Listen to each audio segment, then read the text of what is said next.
Tosokos, j'espère que tout le monde va bien. Eh oui, on va bien parce qu'on a gagné. Eh oui, 14e Coupe de France gagnée par le Paris Saint-Germain, c'est historique. Voilà, on est un club jeune, mais on a déjà 14 Coupes de France, c'est un truc de fou. Voilà, en tout cas aussi, je tenais à dire qu'on a fermé des gueules. Hein, les médias français, fermez vos gueules parce que le Paris Saint-Germain ne fera pas une saison blanche et sèche, comme disait l'autre. Voilà, non, allez, les médias, là, l'équipe, machin et tout, RMC, je sais pas quoi, tous ces baltringues là, hein, qui se disent professionnels du football, connaisseurs du football, ouais, PSG va faire une saison blanche. Allez, fermez vos gueules, rentrez chez vos grands-mères, et c'est tout. Voilà, on fera pas une saison blanche. Ok, on gagnera peut-être pas le championnat, mais au moins on a gagné la Coupe de France, le trophée des champions, voilà, on fera pas une saison blanche. Et ça, c'est super. En tout cas, moi, j'ai aimé, j'ai même adoré ce match entre le PSG et Monaco.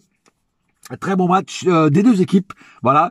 Et mais bon, on a été plus réaliste, surtout devant le but que Monaco. Mais voilà, c'est un match où on aurait pu mettre plus de buts. Le super tir de Mbappé qui tape la barre, qui voulait faire le lob, ça aurait été but, ça aurait été le but de la soirée. Voilà. Sinon, on a fait vraiment un très bon match avec des joueurs concernés, des joueurs concentrés, des joueurs qui avaient vraiment envie ce soir de gagner le match. On a vu des joueurs qui faisaient tout de suite une pression sur le porteur du ballon. Dès que Monaco avait le ballon, on faisait une pression sur le porteur. Et en plus, dès qu'on perdait le ballon, on allait tout de suite récupérer le ballon, c'est-à-dire que c'était des joueurs vraiment qui avaient vraiment envie ce soir de gagner cette coupe. Voilà, parce que pour faire taire aussi les langues de PUTE, pardon, hein, et voilà. Donc voilà, pour moi, franchement, je suis tellement content parce que tu vois que je sais même plus quoi dire dans ce débrief parce que tout le monde a été correct. Tout le monde, même les pires joueurs qui des fois font des matchs de merde, bah aujourd'hui ils ont été corrects. Voilà, franchement c'était extraordinaire. Et voilà, et c'est un match vraiment qui restera encore une fois dans les annales parce que moi personnellement j'ai aimé ce match. Voilà, je sais, je me répète, mais c'est comme ça. On va passer aux statistiques du match. 12 tirs du côté Monaco, 7 du côté PSG. Donc Monaco a tiré beaucoup plus de fois au but. D'ailleurs Monaco à un moment ils ont enfin en début de deuxième mi-temps ils ont mis le pressing parce qu'ils voulaient vraiment marquer le but. D'ailleurs le coach de Monégasque a mis 5 attaquants. Hein. Donc ça voulait dire vraiment qu'il voulait absolument revenir au score. Heureusement qu'on a été solide en défense, même si la défense certains joueurs de la défense des fois font peur. Je vais parler surtout d'un joueur qui m'a agacé tout le long du match. Mais sinon voilà, sinon ça a tenu quand même, on a tenu le choc. Et 7 tirs donc du côté PSG, 1 tir cadré du côté monégasque, 3 du côté PSG. Donc on a quand même plus cadré du côté parisien. 44% de possession de balle, 56 du côté PSG, donc un peu plus. 484 passes du côté monégasque, 619 du côté PSG, donc on a été quand même aussi au-dessus. 85% de précision de passe, 85% aussi du côté PSG. Là-dessus, on était pareil. 15 fautes du côté monégasque, 10 du côté PSG. Un carton jaune seulement du côté PSG. Carton rouge, il n'y en a pas eu. Hors-jeu, 2 de chaque côté. 5 corners du côté monégasque et 5 corners du côté PSG. En certains trucs, on a été pareil. Mais heureusement qu'au score, on était plus que. Voilà. Voilà, donc voilà, un match contrôlé, un match où on a vraiment on les a fait courir, les Monégasques, on les a fait vachement courir. Et c'est peut-être pour ça aussi qu'à un moment ils tiraient la langue. Non, on a joué concentré. Franchement, on a joué un match concentré et on leur a pas laissé d'espace. Très peu de déchets techniques de notre part.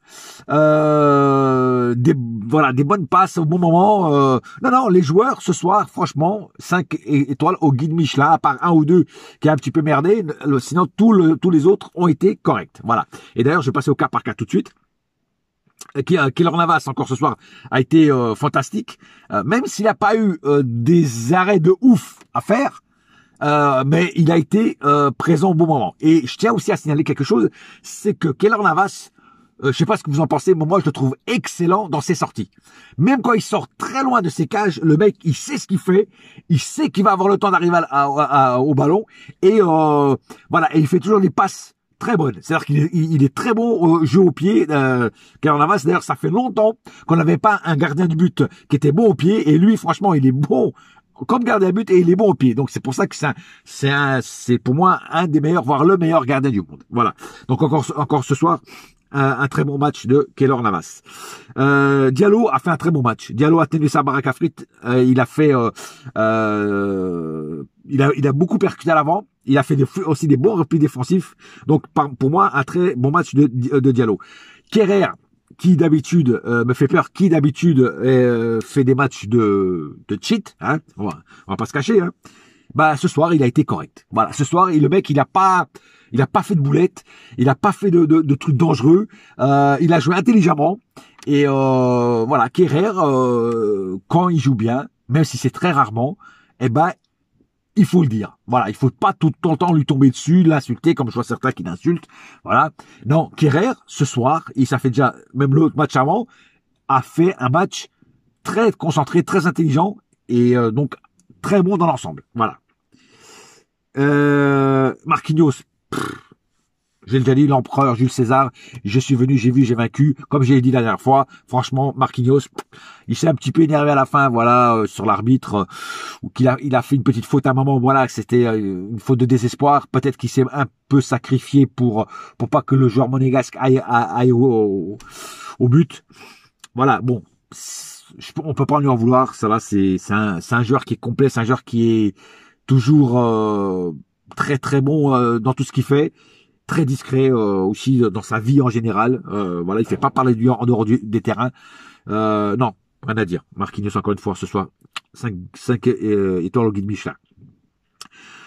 Par contre, pour moi, le flop de la défense, c'est Florenzi. Alors Florenzi, déjà le joueur, il tient pas 90 minutes à fond. Voilà, il tient une mi-temps plus 10 minutes de la deuxième. Mais ça fait plusieurs fois que Pochettino est obligé de sortir parce que le mec, il est cramé. Alors, il est cramé, il tient pas 80 minutes à fond, c'est un truc de fou. Et puis, combien de fois il se laissait avoir, combien de fois il était battu dans les duels, c'est un truc de malade. Moi, Florenzi, chaque fois qu'il joue, il me fait peur. Encore aujourd'hui, il m'a fait peur tout le long du match. Heureusement qu'à un moment, Pochettino a vu, enfin, il a dû le voir depuis déjà un moment, mais tu vois, il voulait peut-être pas le sortir trop tôt.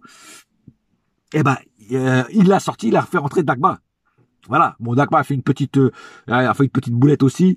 Bon, c'est pas trop grave. Il a pas, par la petite boulette, il a pas raté vraiment son entrée. Mais Florenzi, faut arrêter, quoi. Florenzi, il faut surtout pas le garder, Florenzi, parce que c'est un mec, c'est un truc de fou, frère. Il se bat, à un moment, même d'ailleurs, je crois que c'était Danilo qui lui passe la balle, hein. Le mec, il y va en marchant.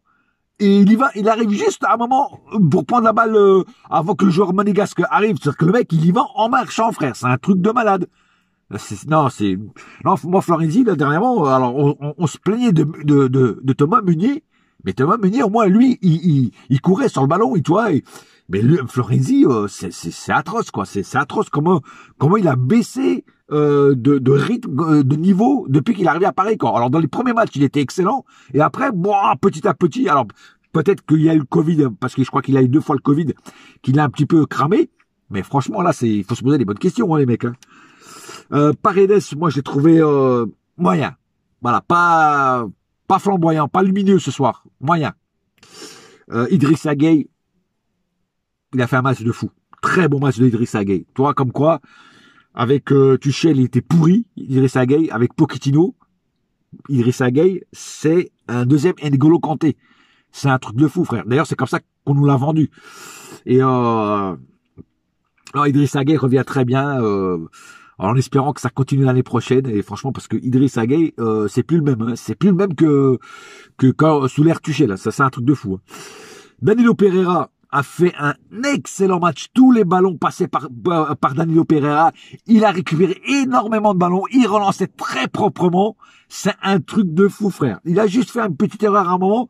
Mais c'est ça que j'aime bien en Danilo. C'est que le mec, il perd le ballon, mais il va tout de suite le récupérer et il le récupère. C'est ça que j'aime bien. Ça, c'est pas le mec qui perd et puis qui se... vas-y, il y a quelqu'un d'autre qui le récupère. Ah non, il perd, il court, il récupère le ballon.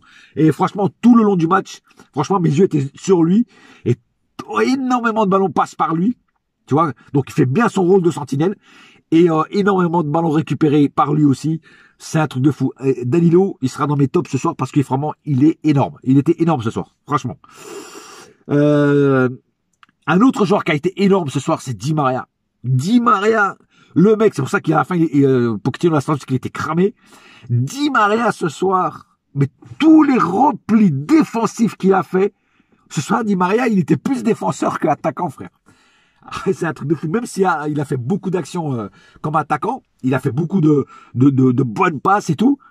Je crois même qu'il a fait une passe D d'ailleurs sur le deuxième but, je crois, de Mbappé, je me semble. Il me semble que c'est lui qui passe la balle. Rafraîchissez-moi la mémoire. Il me semble que c'est lui. Et franchement, Di Maria ce soir, c'est énorme, quoi. Il était partout. Mais moi, ce qui m'a étonné, enfin, ce qui m'a subjugué dans le bon sens, c'est ses replis défensifs, quoi. Il a énormément aidé la défense. Ça voulait dire vraiment que Di Maria voulait gagner cette coupe. C'est un truc de fou. Non, excellent match de Di Maria. Excellent match de Di Maria. Icardi, très décevant. Alors oui, il marque le but. Un caviar que lui offre Mbappé. Mais très décevant. Très décevant. Alors oui, il faisait de temps en temps des appels de balles. Mais très décevant, un joueur comme ça, on sait qu'il est bon, on sait que c'est un serial killer devant le but, mais bouge-toi le cul, putain, arrête de bouffer des pépitos, je sais pas, bouge-toi le cul sur le terrain, frère, putain, sans déconner, tu me fais penser au gros Gignac, là, Big Mac, là, sans déconner, là, putain, t'es le Gignac parisien, toi, t'es plus gros que, je sais pas, que, oh là là, je sais pas, t'es plus gros que le Sergent Garcia dans Zorro, toi. C'est un truc de fou, frère. Voilà, bon. Donc, très match raté pour moi de Icardi. Par contre, c'est pas le cas de Mbappé. Encore une fois, Mbappé nous a montré tout son talent, tout son art. Même s'il a été un petit peu transparent, oublié, on va dire, pendant la première partie de la deuxième mi-temps. Mais la première mi-temps étincelant et en fin de deuxième mi-temps étincelant aussi, quoi. Et c'est ce tir qui met, ce lob qu'il veut faire, c'est dommage que c'est pas un but parce que ça aurait mérité un but parce que tellement c'était beau, le geste était beau, tout était beau là-dessus, tu vois. Et c'est dommage qu'il manquait juste la finition pour qu'il y ait le but, mais sinon c'était magnifique.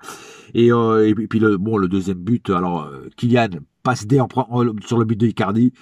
Et là, buteur, que demande le peuple? Non, Mbappé, ce soir encore l'empereur de Rome. Voilà, Galigula, il a massacré tous les monégasques et c'était magnifique à voir.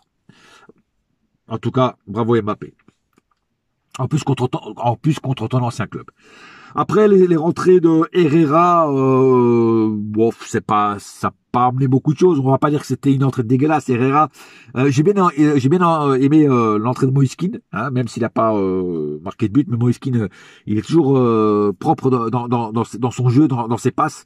Et voilà, donc pour moi, il aurait mérité de rentrer beaucoup plus avant que à 10 ou 15 minutes de la fin, parce que Icardi ne faisait pas grand chose, et lui, Moïse Kean, en 15 minutes qu'il a eu, le mec, il s'est bougé plus le cul que Icardi, quoi. Enfin, voilà, quoi. En tout cas, Sarabia, trop court pour parler de la rentrée de Sarabia. En tout cas, match contrôlé, match très bon à voir, voilà, et moi je suis content. Voilà, je suis content de nos joueurs, je suis content de cette grinta qu'ils ont eu ce soir pour alors désolé, je parle un petit peu du nez parce que c'est à cause de, enfin j'ai ce qu'on appelle le rhume des foins, c'est le pollen là qui me tue là. Je suis désolé, hein. Je suis pas c'est juste le pollen, quoi. Il y a trop de pollen ici. Et moi, je suis très allergique au pollen. Voilà. Revenons à nos moutons. Voilà, donc un match excellent de nos Parisiens qui ont montré ce soir, quand ils veulent, ils peuvent. Voilà, tout simplement. Et ce soir, ils nous ont prouvé qu'ils ont fait, qu'ils sont une grande équipe et puis que quand le vent souffle, quand ils veulent que le vent souffle, eh ben ils le font souffler plus fort. Voilà. Neymar n'était pas là. Est-ce un mal, est-ce un bien? Moi, je trouve même que c'était ce soir plutôt bien qu'il ne soit pas là, parce que quand Neymar est là, il s'accapare trop le jeu pour lui. Et là, quand Neymar n'est pas là, j'ai remarqué que l'équipe joue plus en équipe, joue mieux. Et voilà, donc dans un sens, c'était bien que Neymar ne soit pas là ce soir. Voilà. c'est tout pour l'instant, pour ce soir en tout cas. On se retrouvera bientôt pour de nouvelles vidéos. Un petit big up à Tarek. Tarek, désolé, cette Coupe de France sera encore pour nous cette année. Je suis désolé pour toi. Mais vous nous avez battu 2 fois. Et ce soir, ça pouvait pas faire 3 fois. Donc jamais 203. Non, jamais 203. Le troisième, c'est pour nous. Le troisième match, c'était pour nous. Et la coupe était pour nous. Donc la 14e. Et donc, on se retrouvera sûrement l'année prochaine parce que Tarek, tu as une très bonne équipe. Voilà, je compte sur toi pour l'année prochaine, pour qu'on se fasse encore des matchs comme ça. Bonne soirée à tous. Un seul cœur, un seul club. C'est celui-là, c'est Paris ma gueule. Yes, my friend. Et la saga continue. Et on se retrouve bientôt pour la dernière ligne droite. Bouya!